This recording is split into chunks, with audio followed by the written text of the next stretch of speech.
All right. I want to welcome everyone to Adult Christian Ed today. We are excited, and for those joining us from home, this is an exciting new adventure we're having, live streaming our adult education. So we welcome you. Today's presentation is from our A4A. So A2A. Oh, well, we'll get to 4. We'll get to 4. All right. A4A action group, and I'm going to introduce that. And also, just a note: next week we will not have an adult ed because of the special stuff going on here in the sanctuary and in the building. So there will be no broadcast, and there will be no Sunday school next week. But anyway, Dr. Katie Arnold, and she'll introduce everyone else. Thank you, David. Hi, everyone. Welcome. Thank you for coming. My name is Katie Arnold, and we are going to be talking today about, is Pilgrim accessible to all? So we have our A2A committee here today, and we'll each be having a part today where we'll get to share a little bit with you. I'll start out and say that I'm a disability advocate, and I have a doctorate in disability studies, and I do work in the disability field, which I'm passionate about. I grew up as the second oldest of 5 with my sister Patrice with intellectual disabilities, and she really shaped my worldview and influenced my career path in a big way. And then I met my husband, Gary, who was born with dwarfism, and he's also a disability advocate, and I think a lot of you know me as the mom of Matthew. And he also has a form of dwarfism. And I remember when I was searching for a church, accessibility and inclusion were really important to me. And a lot of the churches that I would go to, I would go up after the service and ask them, what they're doing around, for people with disabilities. And I got a range of different responses. And when I came to Pilgrim, when I asked Maureen, she just said, "What do you need?" And it was so simple, and just have really felt welcomed here. So I've been coming ever since, and for introductions, so today we're really excited to share about our brand new Accessible to All committee, A2A, that Pilgrim has recently formed. And Debbie Kent, unfortunately, is not able to be here today, so she sent me some of her talking points to share in her absence. And then Jane is going to share a brief history of accessibility at Pilgrim. Then Kathleen, Greg, and Sam will share the results of an accessibility audit that they did of the church. After that, Lisa and Tony are going to share some of the plans for the future. And finally, we're going to open it up for a discussion to hear all of your thoughts and ideas on ways that Pilgrim can continue to work to be accessible to all. So for the introduction of the A2A committee, here is what Debbie asked me to share. So what is A2A? The United Church of Christ adopted the Accessible to All, or A2A covenant, as a denomination in 2005 as part of the commitment to disability justice. Barriers to accessibility are both physical and attitudinal.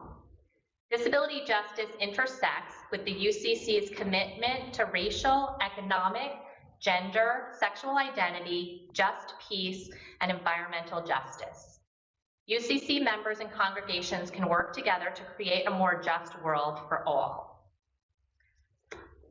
So in 2019, several members of Pilgrim Church became aware of the A2A designation while completing the church profile as part of the process of finding a new pastor. And Delina and Debbie, among others on the committee, debated if Pilgrim met the A2A guidelines, which brings us to 2024, where we as a church body have decided to complete the requirements to be able to officially hold the A2A designation. As part of the 150th celebration, the Church Council formed the new A2A committee, comprised of the wonderful team here. And Greg, who's still in part. Yes. So Debbie sent me a piece written by Tracy Blackman, a national officer of the United Church of Christ, that she asked me to share with you all today, really to anchor our minds and our hearts and our discussion today. Tracy Blackman writes, in the Gospel of Mark, we read the story of Jesus' encounter with a man who had lost his ability to see. The text describes Bartimaeus as one who is sitting by the side of the road begging when he hears Jesus passing by and cries out for help. The crowd is annoyed by his intrusive request for attention, yet Jesus is not annoyed at all. Jesus inquires of Bartimaeus in a manner that is only recorded in this exchange. He asks Bartimaeus, "What do you want me to do for you?" To some, this may seem like an odd question to ask of someone who has lost his sight. But as I read this story, I was reminded of an encounter I had in Bible study with a woman who used a wheelchair for mobilization. She shared how hesitant she was to attend such gatherings or anything else in the church because of well-meaning Christians' incessant need to see her healed. It was particularly annoying because she did not view her use of a wheelchair as something that needed to be healed. If people would only ask me before they decide what I need, I would tell them that I'm already healed. Perhaps Jesus understood something that most of us have yet to learn. Having a disability does not necessarily mean one is unable to live a fulfilled life. The question asked really is, what do you need to really fully be included in this community? What do you need? As we move toward becoming an accessible to all denomination, this question must be at the heart of our discussions. Wheelchair accessible buildings are a beginning, but are a woefully inadequate response to the question that too often remains unasked. What do you want me to do for you? Tracy Blackman continued to share, I recently traveled to Melbourne, Australia to preach and preach, and spoken word artist Stevie Wills, who lives with cerebral palsy, spoke before the sermon. Stevie did not speak from the floor or use the wheelchair ramp that could have easily accommodated her wheelchair and expedited her appearance on stage. This was not what she needed. Instead, she chose to slowly walk up 7 steps with some assistance. So we waited. Over 1,000 people in a packed auditorium waited as Stevie carefully mounted each step. We waited while Stevie got comfortably seated on stage, and then we listened. As the words Stevie spoke scrolled behind her on a screen. With each spoken word piece, Stevie's voice became more familiar, and soon I no longer needed the printed words to understand. This is what Stevie needed that day. When Stevie's need was met, our community was made whole. Accessible to all is a faithful response to inclusive community. A2A is not as much about expanding our entryways as it is about expanding our hearts and minds. It is about honoring wholeness that comes in many forms and recognizing that the image of God is as wonderfully complex as all of human creation. So now I will turn it over to Jane. Do I need to be close to this? No, there we go. Hi, I'm Jane Barabee, and I'm a 30-year member of Pilgrim, and I see a couple of people who might be almost as long as that, but I also see people who are relatively recent. So you might be hearing a little bit about the timeline of work we've done on accessibility that you didn't know before. And I'm gonna address 3 kinds of accessibility. The building structure itself, both inside and outside, and some issues are very apparent to anybody who approaches Pilgrim from outside or tries to navigate it inside. There's also been a lot of work on visual and auditory accessibility, which have, especially auditory, that's really proven to be a challenge that many people have been working on very hard. It's a little bit less visible. There's also making programming accessible to everybody, including people with mobility issues or mental health issues or developmental issues, any kind of issues. We strive to have all of our programming be accessible to all, and there's certainly a lot more work we could do on that. Some of the changes we want to make have been hard because the building is very challenging, especially compared to a building that might have been built much more recently, where, of course, building standards changed a lot, thank goodness. And because we're a small congregation in numbers, and our resources have been stretched sometimes in order to do what we wanted to do. Nonetheless, over the time I've been here, we've raised hundreds of thousands of dollars to make changes that we felt were necessary. And we also have had members with the expertise to lead us, Debbie and Delina in particular, but many, many staff people who, without that, it would not have been able to happen. So the building structure, about 20 years ago, we started to make conscious adjustments to the building. Before that, there was the thought that we wanted to be accessible in all kinds of ways, but we hadn't made any big changes. So, especially in this building that has a lot of stairs, and inside the building, we have a lot of places where there's a few little steps down or a few little steps up, and they're as much of a barrier as 14 steps. They just are. We had poor acoustics for understanding speech. We have great acoustics for music in this building, and we have terrible acoustics for speech. And we also had, you've probably noticed, Sunday school rooms upstairs from the parlor that are only accessible by two very narrow, and I would say dangerous staircases. So we just choose to not use them for Sunday school. And we stopped using them many years ago. We also have a village, I think the name is Historical Commission, that gets a vote in what we do to the visible parts of the outside of our building. And I'm not sure I understand why that is, but it's been something we've had to cope with. So, 2004, we installed the lift by the front door. First, we had to reject the village's recommendation that we put the lift in the alley at the back of the building. And we said we were not going to force people who use wheelchairs or walkers to use a back door. That was not acceptable. And Debbie could give you more detail about that. At the same time, we installed a first floor accessible washroom, multi-gender washroom. So that was 2004. And in the intervening years, there was a lot of adjustments that had to be made to the lift on a pretty regular basis, and that continues. Then in 2017, the existing men's and women's washrooms were made fully accessible. In 2021, the ramp that makes the altar accessible in the sanctuary was designed and installed. And it looks like it was always there. I mean, that's one thing that has been fortunate for us. And then in 2023, the kitchen and the fellowship hall downstairs were substantially redesigned and renovated, and a fully accessible washroom was included. The visual and auditory improvements have been, first of all, large print for the bulletin, for the online live stream bulletin, and for the tidings. Really important. We have better lighting than we used to have. I don't know if people have noticed this. There are some places where it used to be very dim and you couldn't really see where you were going, and we've got brighter lights.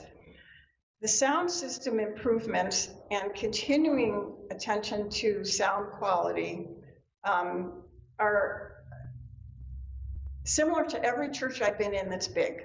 It's really hard to make everybody able to hear, and in particular people with hearing impairments, in these big echoing rooms.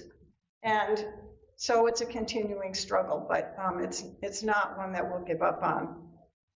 We used to have individual assistive hearing devices that were a little headset, but all they did was amplify whatever was already coming at you. It wasn't connected with the sound system. So now the challenge is to keep me moving forward on that.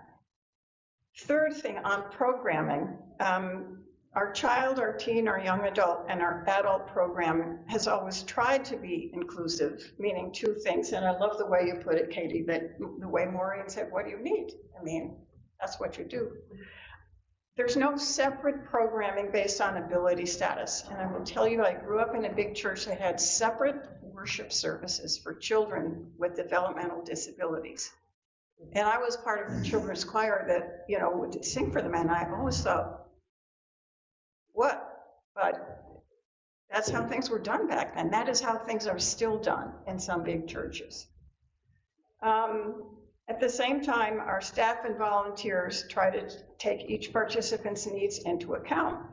And that has required becoming better informed about what would work for each participant.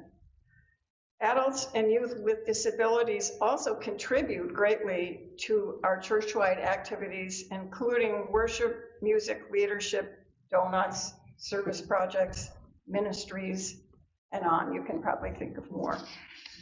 Another example of inclusive programming is that we moved the coffee hour that we have after worship. Used to be in the fellowship hall. So you had to go down one of these steep sets of stairs to go there. And it was discouraging, both to members and to visitors. And so we moved it up to the parlor, which is not as easy logistically, but it's a much better attempt, we think. I might be almost done here. All that said, there's plenty more that can be done, and I think most of us could make a list of 5 or 10 things right off the bat that we would like to see happen. But that's the history over the past 20 years or so.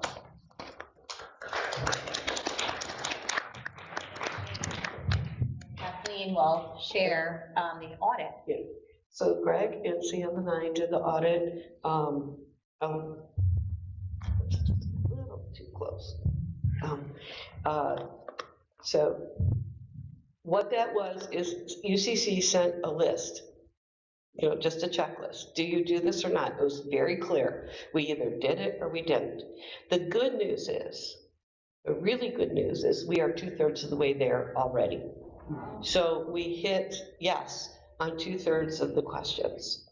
So we broke those needs then into relatively inexpensive changes and more expensive changes, because we have to be realists as well as wanting to be idealists. So some of you already know I taught special education for 38 years. It changed greatly in the time from when I started, and my first classroom was in a supply room off the gym, to the state of, you know, the goal of inclusion here. And I just want to always, having a child with needs, inclusion doesn't always mean the same thing.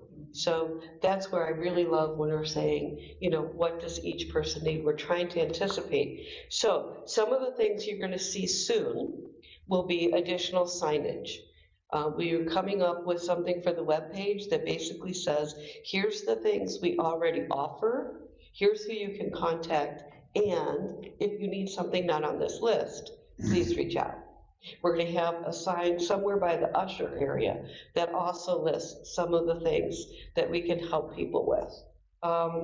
We are going to, we have this session, we're going to try to bring in some disability specialists, although we've got one in-house, so that's nice. And so we're going to try to continue to educate ourselves and educate our Connect teachers. There's going to be a kind of like a get-together for them to talk about needs, and then also for ushers and for our pastor for continuing.